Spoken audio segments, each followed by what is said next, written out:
Hello students. Apna Study presents you the Hindu News Bulletins for the 27th of July. Before we start, don't forget to like, share and subscribe.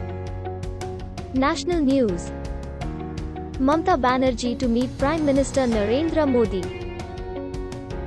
Mamata Banerjee landed in Delhi on Monday for a 5-day visit. This is her first trip to the national capital after the Trinamool Congress's victory in the assembly election. She will meet Prime Minister Narendra Modi at 4 p.m. on Tuesday. She has also sought time to meet President Ram Nath Kovind. Opposition members continue their protests over Israeli spyware Pegasus. The Lok Sabha adjourned for the day after it cleared 2 bills amid the din. The Rajya Sabha proceedings were adjourned 5 times before being called off early.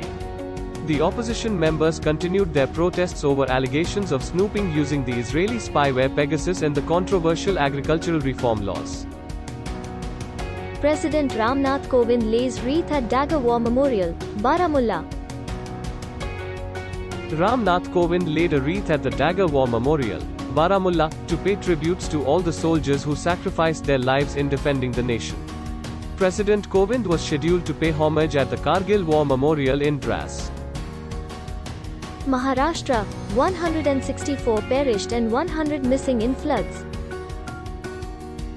164 persons have lost their lives while 100 persons were missing in the landslips and rain-related accidents caused by the unprecedented downpour that has lashed the western part of the state and the coastal Konkan region since July 22. The scale of the destruction and loss is estimated to be even worse than the 2019 floods which ravaged Kolhapur and Sangli in western Maharashtra. The National Mission for Clean Ganga, NMCG, has so far received 15,074 crore rupees. National Mission for Clean Ganga conceived as a 20,000 rupees crore program in 2014 to clean up the river. Of this, only 10,972 crore rupees has been released by the Finance Ministry to the NMCG, a body under the Jal Shakti Ministry. Impacts of hydropower development on forest ecosystems in Himachal Pradesh.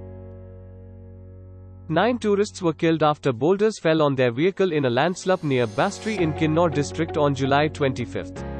A recent study suggests that both hydropower projects and afforestation efforts have altered land use and are negatively impacting the forest ecosystems in the high Himalayas.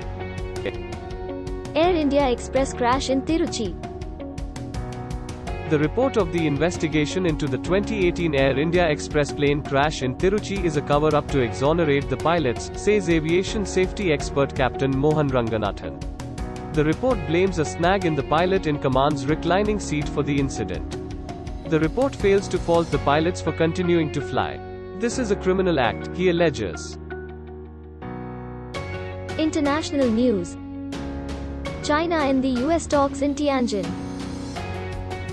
Talks between US and Chinese officials underlined a stalemate in relations, officials say. Chinese Vice Foreign Minister Xi Feng slammed UK calls for a rules-based international order. China presented 2 lists of demands to UN Deputy Secretary of State Wendy Sherman for the first time. Beijing has asked Washington to revoke visa restrictions over Communist Party members. Maldivian President, rise against religious extremism. President Ibrahim Mohamed Solih called upon citizens to rise against religious extremism. He said some, erroneously, believe in and propagandize bloodshed in the name of Islam. The president's reference to threats of religious extremism comes weeks after former President Mohammad Nasheed urged him to course correct before it is too late. Britain investigates ways to block China's state-owned nuclear company from all future power projects. Move could see China General Nuclear excluded from several projects, according to reports. Move comes amid chilling relations between London and Beijing. CGN is already working with France's EDF in the construction of a nuclear plant at Hinkley Point. UK-China relations strained on issues ranging from espionage and cyber attacks to human rights. Afghanistan, the highest number of casualties in more than a decade. The United Nations warns that Afghanistan could see the highest number of civilian deaths in more than a decade if the Taliban's offensives are not halted. Violence has surged since May when insurgents cranked up operations to coincide with the final withdrawal of US-led foreign forces. women, boys and girls made up of close to half of all civilian casualties. New Zealand accepts Suhaira Aden and her 2 children.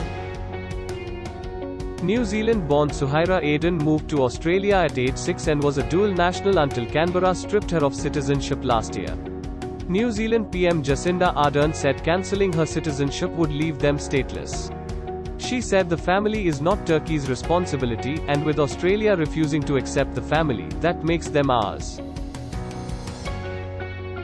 Business news. Larsen & Toubro earnings boosted by higher income. Larsen & Toubro posts a more than twofold jump in consolidated profit after tax to 1,531.66 crore rupees for the quarter ended June. Total income in the April to June quarter of FY22 rose to 29,982.70 crore rupees from 22,037.37 crore rupees. COVID-19 vaccination, India's exports are a lifeline. High commodity prices have boosted the value of India's exports, which have hit a record $95 billion in the first quarter of 2021. Outbound trade is likely to lead the country towards a recovery after the pandemic's one-two punch hit the economy. Moody's Analytics said that India is struggling to accelerate COVID-19 vaccination. Sports news. Manika Batra, what has goes wrong? Manika Batra is the first Indian female paddler to win 2 singles rounds in Olympics. Batra says she is not satisfied with her performance at the 2016 Olympics. She says her aim is 2024, so she has to train harder once she returns to India. The team leader of the table tennis contingent has said that you refuse to let national coach Soumyadeep Roy sit for your matches. Olympic Games highlights. Australia's Ariarne Titmus and Katie Ledecky. Ariarne Titmus beats Katie Ledecky in thrilling 400 meters freestyle duel. Caleb Dressel launches bid for 7 golds in Tokyo. Adam Peaty defends his 100 meters breaststroke title to give Britain first gold medal of Games. Tom Daley and Matty Lee win gold in synchronized 10 meters platform diving.